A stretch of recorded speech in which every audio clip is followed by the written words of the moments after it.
I wonder if you could sort of give us your view of American manufacturing. There's lots of talk about onshore, reshoring, the idea of supply chain management. The pandemic, I think, has done, two things, well, a lot of things, but two things relative to this conversation, which is pushed a lot of technology forward, right? We got to work from home. We want to see stuff from home, created adoption there. And it's also caused people to rethink supply chain and bring it closer. And maybe you could opine on what you're seeing in the focus groups and the companies you're talking to. Sure. And what you see for that future. Sure. The industry that I serve is very healthy right now. Backlogs are as large as they've ever been for the owners that I speak to on a daily basis. People are feeling really good about it, feeling really good about growth.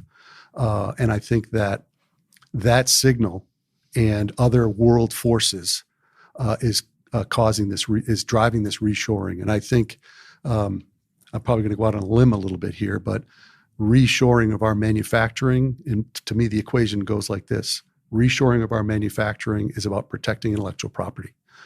And protecting this intellectual property is about our national security.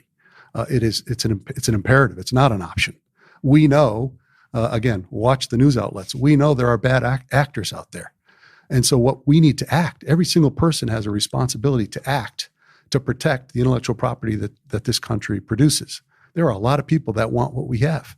We have to protect it. And so I see people building the infrastructure to make sure that they protect, they build those moats around what it is that we do and do it effectively.